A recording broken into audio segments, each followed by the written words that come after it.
İnnəmə yuridullah liyuzhibə ankumur ritsə əhləl beyt və yutəhhirəkum təthira. Bu ayə təthir ayəsi deyirlər. Quran-ı Kərimin 33-cü surəsinin 33-cü ayəsidir. Buyurur ki, Allah sizi pak görmək istəyir. İnnəmə yuridullah liyuzhibə ankumur ritsə, zahiri və batini çirkinlikləri, pislikləri sizdən apararaq sizi pak və pakizə xəlq eləyib, sizi pak və pakizə görüb. Bu əhl-i beyt ki, bu ayədə qeyd olunur, burada 5 dənə ali-əba qeyd olunur. Bilirsinizmi bunu niyə qeyd edirəm?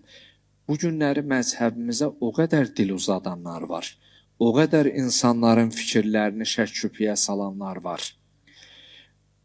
Belə bir irad irəli sürürlər ki, deyirlər, Xanım Zəhra Salamullahi Aleyhanın o bətnindəki 5-ci övladı Möhsin ki, siqt olur o hadisədə. Deyirlər, bəs Peyğəmbər Salavatullah buyurub ki, mənim əhl-i beytimdən mənə ilk qovuşanı sən olacaqsan. Məyər o İmam Həsənin, İmam Hüseynin qardaşı deyil idimi? O əhl-i beytdən deyil idimi?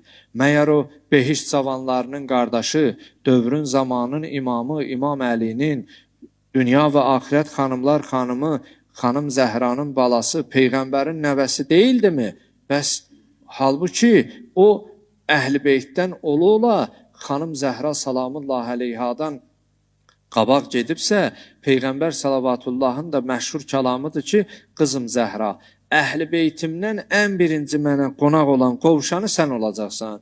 Deyir, onda bu Möhsinin siqti, bu hadisələr düzgündür, qondarmadır. Belə şübhələrlə məzhəbdə olanları, əqidə olanları azdırırlar, çaşdırırlar. Ona görə möhtərəm cəmaatımız, əziz möminlər, səsimi eşidən xüsusilə gənc qardaşlarım, bacılarım, sizdən təvəqqi ricamız budur ki, çalışın, məlumatlı olun, çalışın, kitab oxuyun, çalışın, zəngin bilgilərə sahiblənin. Əgər biz təfəkkür üzündən məzhəbimizi mənimsəməsək, bu bənziyir kökü zəif olan ağaca, biraz külək əksə, laxlasa onu aşıracaq.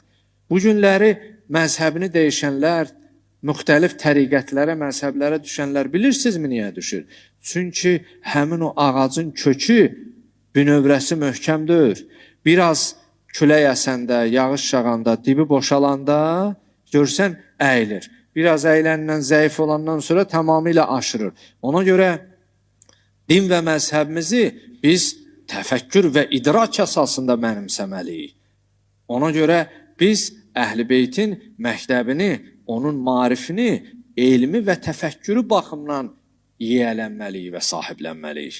Bu sual irəli gələndə biz deyirik və cavab da elə budur qısa net olaraq ki, Peyğəmbər Salavatullah ki buyurdu, Əhl-i beytimdən mənə ilk sən qovuşacaqsan, bu təthir ayəsində, Əhzab surəsi ayə 33-cü surənin 33-cü ayəsində ki, Əhl-i beyt deyəndə 5 nəfər Peyğəmbər Salavatullah, İmam Əli əleyhissalam, Xanım Fatimə Zəhra Salamullahi əleyha, İmam Həsən, İmam Hüseyin, bu 5 dənə aləbə, Peyğəmbər Salavatullah dünyasını dəyişəndə bu sözü deyib, bu 5 əhl-i beyt, 5 dənə ali-əbadan Peyğəmbər Salavatullah'a ilk elə qoşulanı kim olub? Xanım Zəhra Salamullahi əleyha. Məhz Peyğəmbər Salavatullah əhl-i beytimdən mənə ilk qovuşanı sən olacaqsan deyəndə 5 dənə ali-əbanı, hədisi kisanı, o əba hədisinin altında toplaşandan söhbət gedir. Bu heç də ziddiyyət təşkil eləmir və nə də inkar eləmir ki, Xanım Zəhra Salamullahi əleyhadan öncə övladı Möhsin Peyğəmbər Salavatullah'a qovuşub. Bu onun heç də inkarı deyil. Bu bir şübhə idi. Son zamanlarda, günlərdə gənclərimizin, cavanlarımızın arasında bunu deyirdilər, bəzən sual edirdilər. O səbəbdən bunu söylədim.